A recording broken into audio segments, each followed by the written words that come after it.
علی بھائی، اگلا سوال ہے اور یہ آج کا آخری سوال ہے۔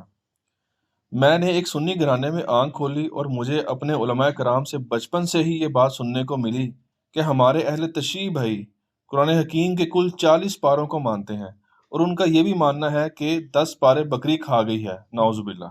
نعوذ باللہ من اور ذالک۔ اسی گستاخانہ عقیدہ کی نحوست کی وجہ سے آج تک ان میں کبھی بھی کوئی حافظ قرآن پیدا نہیں ہو سکا۔ کیا ہمارے سنی علماء کرام کے یہ دونوں دعوے درست ہیں؟ وضاحت فرمائیں۔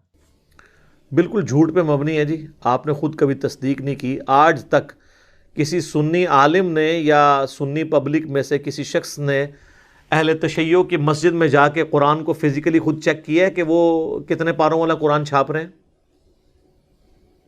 یا وہ کس قرآن کو مانتے ہیں؟ تو آپ کو پتہ چل جاتا۔ یہ جو میرے ہاتھ میں قرآن ہے نا میرے بھائی، یہ سعودیہ سے چھپا ہوا ہے، اور یہ جس رائٹر کا لکھا ہوا ہے نا وہ ابھی بھی زندہ ہے۔ 15-20 سال اسے شافاد پرنٹنگ پریس والوں نے جاب دیے رکھی، میں 80s کی بات کر رہا ہوں۔ اسی وقت انہوں نے اس سے یہ قرآن لکھوایا، اور کمال کی اس کی رائٹنگ ہے کہ ہر صفحے کے اوپر آیت مکمل ہو رہی ہے ایک۔ یہ آلموسٹ آپ دیکھ لیں 500 سے بھی زیادہ، 600 صفحات کے اوپر یہ مصحف ہے، اور اس کا نام ہے عثمان طٰہٰ، دمشق شام کا وہ رائٹر ہے جس نے یہ کاتب جس نے یہ قرآن لکھا ہے۔ یہ بلو بائنڈنگ کے ساتھ سعودیہ سے چھپ رہا ہے، یہی ریڈ بائنڈنگ کے ساتھ اسی کے رائٹس ہیں جو ایران سے چھپ رہا ہے۔ آپ پاکستان میں شیعہ کا کوئی بھی مدرسہ دیکھ لیں، اس میں یہی قرآن پڑھا ہوگا، سیم چھاپا۔ تو یہ پھر جھوٹے پروپیگنڈے انہوں نے کیوں کیے ہوئے ہیں خام خواہ کہ جی ان کا تو یہ عقیدہ ہے؟ بھائی قرآن جو ہے یہ مشرق سے لے کر مغرب تک، شمال سے جنوب تک، دنیا میں ہر مسلمان کے گھر ایک ہی مصحف ہے، کوئی اختلاف نہیں ہے مصحف کے اوپر۔ کتابوں کے اندر اگر روایتوں کا چکر آیا تو وہ تو میری الگ سے ویڈیو ریکارڈ موجود ہے۔ اہل سنت اور اہل تشیع دونوں کے ہاں اس قسم کی مردود روایتیں پائی جاتی ہیں، یا آؤٹ آف کانٹیکسٹ وہ روایتیں کوٹ کی جاتی ہیں جس سے عام آدمی کو یہ شائبہ ہوتا ہے کہ یہ قرآن کو محفوظ نہیں مانتے۔ اور آپ کو حیرانگی ہوگی کہ صرف سنی نہیں، شیعہ بھی اہل سنت کے بارے میں اس طرح کے دعوے کرتے ہیں کہ یہ اس قرآن کو محفوظ نہیں مانتے، اور اس قرآن کے بارے میں جس کے بارے میں قرآن میں خود گارنٹی ہے، سورۃ الحجر کی آیت نمبر 9، اِنَّا نَحْنُ نَزَّلْنَا الذِّكْرَ وَإِنَّا لَهُ لَحَافِظُونَ، اس الذکر یاد دہانی کو، اس کتاب کو ہم نے نازل کیا، ہم ہی اس کی حفاظت کرنے والے ہیں۔ اللہ نے حفاظت کی گارنٹی خود لی ہوئی ہے، تو اس کے لیے کسی عالم دین سے سرٹیفکیٹ کی ضرورت نہیں ہے۔ جھوٹے پروپیگنڈے ہوتے ہیں، اور وہ یہ جو پہلے مجھ سے پھکی والا جواب لے لیں، یہ کہتے ہیں جی شیعہ چونکہ گستاخ صحابہ ہے نا اس لیے آپ کو ان میں کوئی حافظ نہیں ملے گا۔ اچھا، تو میرا سوال ہے کہ گستاخ صحابہ بڑا مسئلہ ہے یا گستاخ رسول ہونا؟ تو بریلویوں کے نزدیک اہل حدیث اور دیوبندی پکے گستاخ رسول ہیں، تو پھر اہل حدیث اور دیوبندیوں میں کوئی حافظ قرآن نہیں ہونا چاہیے۔ ہائے ہائے ہائے ہائے، کیسی پھکی ہے اس تو بڑی پھکی؟ گستاخ رسول بڑی چیز ہے یا اللہ کا گستاخ ہونا؟ ہاں، تو اہل حدیث اور دیوبند کے نزدیک بریلوی مشرک ہیں اور وہ اللہ کے گستاخ ہے کیونکہ اللہ کے ساتھ شرک کر رہے ہیں، تو بریلویوں میں تو کوئی حافظ قرآن نہیں پھر ہونا چاہیے۔ تو کیا پریکٹیکلی ایسا ہی ہے کہ بریلویوں کے اندر کوئی حافظ قرآن نہیں ہے، دیوبند اور اہل حدیث کے اندر کوئی حافظ قرآن نہیں ہے؟ تو یہ جو آپ نے کہانی کرائی تھی، یہ چورن بیچا تھا، وہ تو میں نے فزیکلی آپ کا ختم کر دیا۔ رہ گئے اہل تشیع، تو سر پاکستان میں ٹرینڈ نہیں ہے اہل تشیع کے ہاں حفظ والا، اب حفظ کے مدرسے ان کے آئے ہیں۔ ہمارے پاس جو حیدر نقوی بھائی آتے ہیں وہ حافظ قرآن ہے، اور ماشاءاللہ اس طرح ان کو کراس ریفرنسز یاد ہیں کہ آپ حیران ہو جائیں، بڑے پکے حفاظ بھی اس طرح نہیں کہ ریفرنس کوٹ کر سکتے۔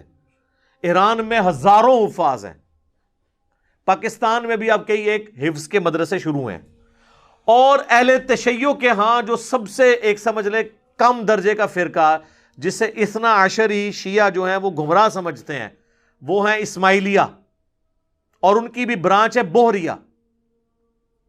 اسماعیلی بوہری جو ہے نا، انڈیا میں ہزاروں حفاظ ہیں ان کے اندر، ایک ایک خاندان میں سارے گھر والے حافظ ہیں، ترجمہ ویسے کسی کو نہیں آتا۔ وہ مجھ سے رابطہ کرتے ہیں نا، ایک بھائی ریورٹ ہوئے، کویت میں رہتے تھے، تو وہ کہتے ہیں میں نے آپ کی ویڈیوز دیکھ کے قرآن ترجمے سے پڑھا تو مجھے پتا چلا کہ میرا یعنی عقیدہ قرآن کے مطابق نہیں ہے، لیکن وہ کہتے ہیں ہمارے خاندان میں چھوٹے چھوٹے بچے حافظ ہیں، حفظ کرنے کے اوپر جو ہے نا وہ پورے کا پورا زور ہے۔ عقیدوں پہ نہیں. لہٰذا یہ جو آپ اتنے عرصے سے کہانیاں کروا رہے تھے, بڑے بڑے انہوں نے مناظروں کی نا سٹوریاں بنائی ہوئی ہیں کہ ایک بار شیعہ ایک سنی کو گھیر گھار کے شیعہ ڈکلیئر کر کے مناظرے میں لے آئے, اور وہ حافظ تھا, کیونکہ شیعہ کے پاس تو حافظ ہی کو نہیں ہوتا, اور وہ آ کے وہاں پہ بھول گیا. ایڈی ایڈی کہانیاں بنائی ہیں نے. سر کئی سالوں سے جو قرات کے مقابلے ہیں نا وہ ایران کے قاری جیت رہے ہیں سر.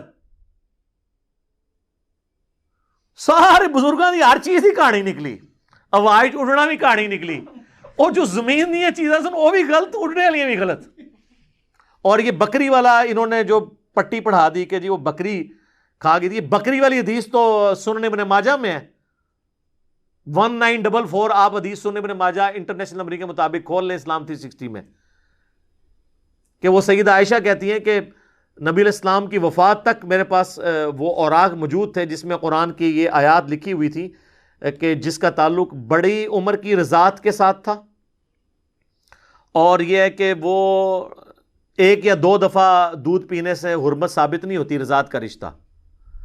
اور ہم وہ پڑھتے تھے, اور حتیٰ کہ حضور کی وفات ہو گئی اور وہ میرے تکیے کے نیچے وہ رکھا ہوا تھا. اچانک ایک دن بکری آئی تو وہ اس کو کھا گئی, کیونکہ اس وقت وہ پتوں کے اوپر اور اس چمڑے کے اوپر لکھا جاتا تھا. تو یہ تو سر سنن ابن ماجہ سنیوں کی کتاب میں ہے کہ بکری کھا گئی. اور بکری کھانے سے کیا ہوا, قرآن سے آیات ختم ہوگی. ویسے یہ آیات جو ہے نا یہ تو منسوخ ہے, یہ تو ویسے ہی آپ کو قرآن میں نہیں ملنے لگی. اور اس طرح کی احادیث کے اوپر تعویل کرتے ہیں اہل سنت. یہ تو صحیح مسلم میں بھی ہے کہ سیدہ عائشہ کہتی ہیں کہ پہلے اللہ کی کتاب میں یہ حکم نازل ہوا, پھر یہ حکم نازل ہوا کہ 5 دفعہ کم از کم اگر کوئی دودھ بچہ پی لے تو حرمت ثابت ہوتی ہے.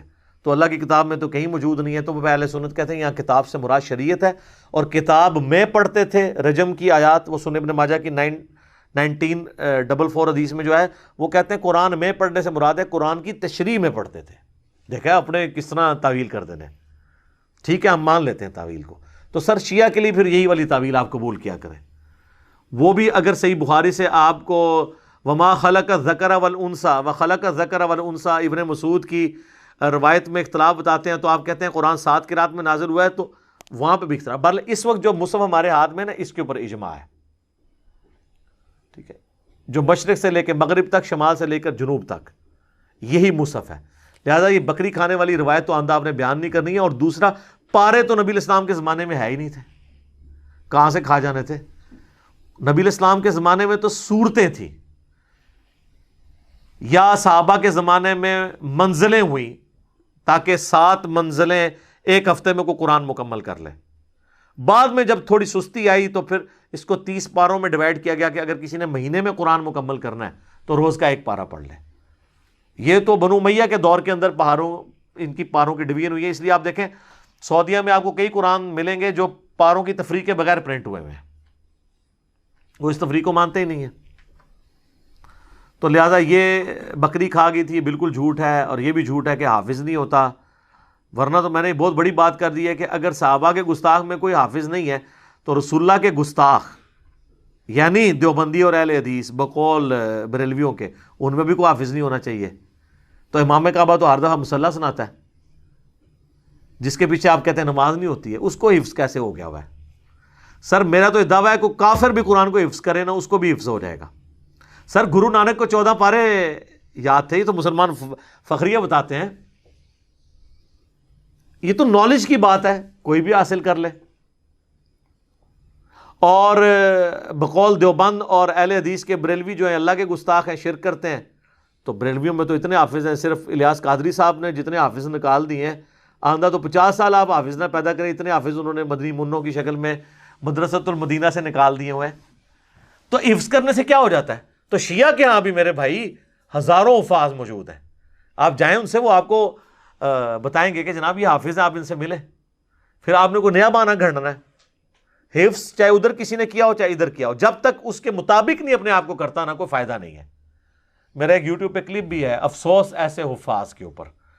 جن حافظوں کے آپ کو فضائل بتائے جاتے ہیں وہ حافظ اور ہیں جو قرآن کے حلال کو حلال اور حرام کو حرام جانے. ان حفاظ کے لیے فضیلت ہے, خالی حفظ کرنے سے کچھ بھی نہیں ملنا جب تک آپ اس کے اوپر عمل نہیں کریں گے. لہذا یہ بالکل کہانی تھی کہ جی شیعہ کا قرآن الگ ہے, سنیوں کا الگ ہے. اور شیعہ جو ہے وہ 40 پارے مانتے ہیں اور سنی 30 پارے مانتے ہیں. میرے بھائی ہم تو 40-30 کی تفریق سے بھی پہلے کی بات کرتے ہیں. قرآن کی 114 صورتیں ہیں. میری اس حوالے سے کئی ایک ویڈیوز قرآن کے تعارف کے اوپر ریکارڈڈ موجود ہیں. قرآن کی جو تفسیر ریکارڈ ہوئی اس میں پہلے 6 لیکچرز قرآن کے انٹروڈکشن میں میں نے 40 پوائنٹس کور کیے ہیں. اس میں نے یہ چیزیں ڈسکس کی تھی کہ خدا کے لیے ایک دوسرے پہ جھوٹے الزام لگانا چھوڑیں. غیر مسلم جب اس طرح کے مناظرے ویڈیوز دیکھتے ہوں گے تو کیا سوچتے ہوں گے مسلمانوں کے بارے میں کہ ان کا تو اپنی ایک جو کتاب ہے اس کے اوپر ہی کوئی اتفاق نہیں ہے، جبکہ پریکٹیکلی سب یہی قرآن پڑھ رہے ہیں. بتائیں نا کسی شیعہ کے گھر سے دوسرا قرآن نکلا ہے یا کسی سنی کے گھر سے دوسرا قرآن نکلا ہے، پریکٹیکلی تو اسی کو فالو کر رہے ہیں. تو پھر بات خام خواہ چند کمزور روایات یا آؤٹ آف کانٹیکس روایات اٹھا کر جن کو سنی شیعہ کے بڑے محدثین خود ریجیکٹ کرتے ہوں یا تعویل کرتے ہوں، وہ آپ ان کے کھاتے میں تو نہ ڈالیں. امین الحسینی صاحب ہیں ایک شیعہ کے اسکالر، انہوں نے کتاب لکھی ہے شیعت کا مقدمہ. اس میں شیعہ کے اوپر جو الزامات ہیں ان کے جواب دیے انہوں نے کہ یہ تو آپ کی پبلک نے آپ کو پڑھایا ہوا ہے، ایسا تو نہیں ہے. تو یہ پبلک نے خالی شیعہ کے بارے میں نہیں پڑھایا ہوا. بریلوی نہیں کہتے کہ اہل حدیث گستاخ رسول ہیں اور خارجی ہیں، تو اہل حدیث مان لیں گے ان کے کہنے پہ، اور اہل حدیث کے کہنے کے اوپر بریلوی اپنے آپ کو مشرک مان لیں گے. تو سب ایک دوسرے کو کہہ رہے ہیں، اسے کیا فرق پڑتا ہے؟ پریکٹیکلی بات کریں اور علمی اختلاف کریں، تکفیر کسی کی نہ کریں. ٹھیک ہوگا جی. اللہ تعالیٰ سے دعا ہے جو حق بات میں نے کہی اللہ تعالیٰ ہمارے دلوں میں راسخ فرمائے. اگر جذبات میں میرے منہ سے کوئی غلط بات نکل گئی تو اللہ تعالیٰ ہمارے دلوں ہی سے محو کر دے، ہمیں معاف بھی فرما دے، ہمیں کتاب و سنت کی تعلیمات پر عمل کر کے دوسرے بھائیوں تک پہنچانے کی توفیق عطا فرمائے. سبحانک اللہم و بحمدک اشہد ان لا الہ الا انت استغفرک و اتوب الیک وما علینا الا البلاغ المبین. جزاکم اللہ خیرا. علمی پوائنٹ نمبر 19 وہ ہے میرے بھائیوں، یہ جو قرآن حکیم کا ہمارے پاس مصحف عثمانی ہے اس پہ سنی اور شیعہ کا اجماع ہے. یہ بڑا پراپوگنڈا ہوتا ہے مناظروں میں بھی کہ جی شیعہ اس قرآن کو نہیں مانتے، اور آپ کو حیرانگی ہوگی کہ شیعہ سنیوں کے اوپر بھی اعتراض کرتے ہیں کہ سنی قرآن میں تحریف مانتے ہیں. وہ میرا آپ یوٹیوب پہ کلپ دیکھ لیں کیا شیعہ کافر ہیں، تو میں نے اس میں یہ ساری چیزیں کھولی ہیں. پریکٹیکلی اس وقت پوری دنیا کے پاس یہی قرآن ہے، مشرق سے لے کر مغرب تک، شمال سے جنوب تک. انڈونیشیا کا مسلمان ہو، افریقہ کا مسلمان ہو، رشیا کا ہو، امریکہ کا ہو، سب کانٹیننٹ کا ہو، کہیں سے قرآن پڑھنا شروع کریں، آیت آدھی پڑھیں چھوڑ دیں، اگلی آیت وہ پڑھے گا. دنیا میں اس وقت ملینز آف حفاظ موجود ہیں. کوئی دوسری رائے نہیں ہے قرآن حکیم میں کہ کوئی کہ کوئی آیت یہ آیت ادھر نہیں تھی ادھر ہے، یا آیت کے الفاظ جو ہے وہ غلط طریقے سے کوئی پڑھتا ہو. یہ مصحف عثمانی جو میرے ہاتھ میں ہے یہ بلو بائنڈنگ میں آپ دیکھ رہے ہیں، یہ شاہ فہد پرنٹنگ پریس سعودیہ سے شائع ہوا ہے، اور یہ کاتب نے کمال رائٹنگ، یہ خط نسق میں لکھا ہوا ہے، جو ہم تاج کمپنی والی جو رائٹنگ ہے جو ہم یہاں سب کانٹیننٹ کے لوگ پڑھ سکتے ہیں، محمدی بولڈ فونٹ جسے کہتے ہیں، آلموسٹ اس کے قریب قریب ہے، بل اتنا نہیں ہے وہ. عرب کے لوگ تو وہ ٹریڈ عربک فونٹ چلتا ہے جس کو یہاں کے لوگ اتنی آسانی سے، یہ انہوں نے بلو بائنڈنگ میں سعودیہ والوں نے سب کانٹیننٹ کے لوگوں کے لیے اور باقی لوگوں کے لیے چھاپا ہوا ہے، اور گرین جو بائنڈنگ ہے گرین کلر کی اس میں انہوں نے عرب کے لوگوں کے لیے، اس میں عربی دوسرے سٹائل میں لکھی ہوئی ہوتی ہے، وہ چپٹی سی خط ریحان ٹائپ کی. یہ بلو بائنڈنگ میں، اور یہ کاتب ہے دمشق کا، شام کا، اس کا نام ہے عثمان طاہا. یہ اس کاتب نے لکھی ہے، اور کمال اس نے لکھا ہے، ایسے انداز میں اس نے رائٹنگ کی ہے کہ ہر صفحے پہ آیت ختم ہو رہی ہے. یہ کتنا بڑا کمال ہے کہ آلموسٹ آپ یہ دیکھ لیں کہ یہ قرآن حکیم جو میرے پاس مصحف ہے اس کے 600 کے قریب 600 پلس صفحات ہیں، اور ہر صفحے پہ آیت ختم ہو رہی ہے. اور یہ بھی نہیں کیا کہ الفاظ کو توڑ موڑ دیے جائیں، ایک جتنے الفاظ ہیں، اور اس نے اس زبردست انداز میں اس کو لکھا ہے. کمپیوٹر میں تو یہ پاسبل تھا، اس بندے نے ہاتھ سے لکھا ہے. کتنا بڑا کارنامہ ہے اس بندے کا. اور یہ اللہ نے اس کو اتنی قبولیت دی ہے کہ آج دنیا میں یہی قرآن چھپ رہا ہے، عثمان طاہا کا لکھا ہوا. یہی قرآن ایران والوں نے بھی اس سے یہ مخطوطہ لیا ہوا ہے.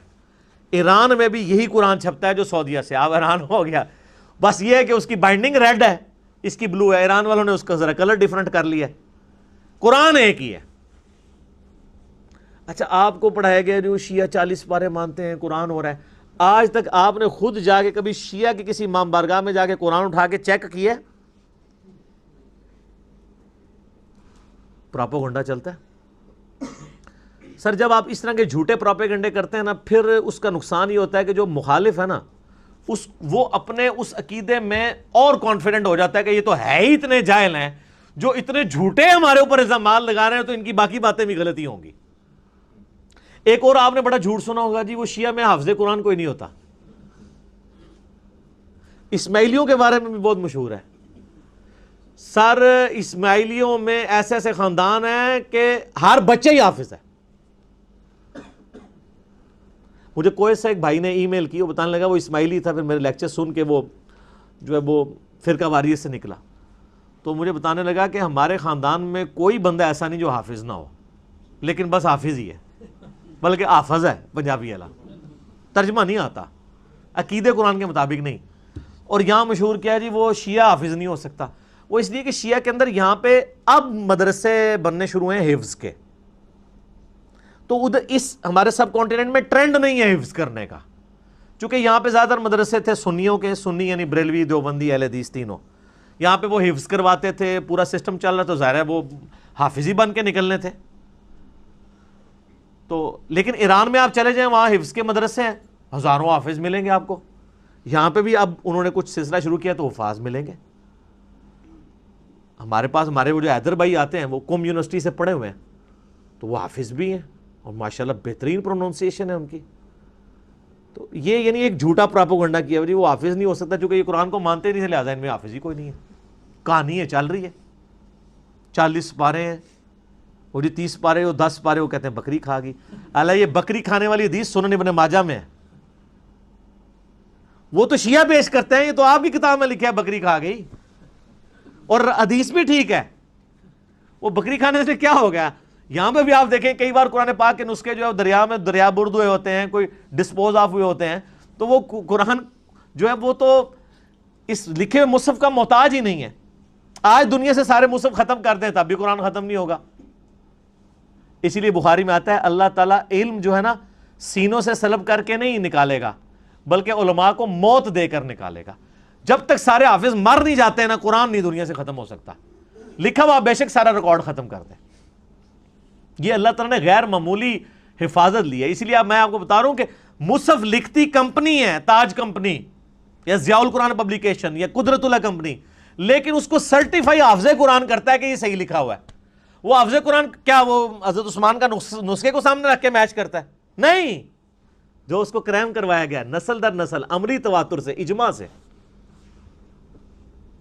اور یہ اتنا سٹرونگ سسٹم ہے کہ امام کعبہ بھی غلطی کرے اسے پیچھے لقمہ مل جاتا ہے. آج تک کسی بڑے سے بڑے عالم نے جب غلطی کی ہو، کوئی احترام میں چپ رہتا ہے؟ لقمہ ملتا ہے سر. کوئی پڑھ نہیں سکتا.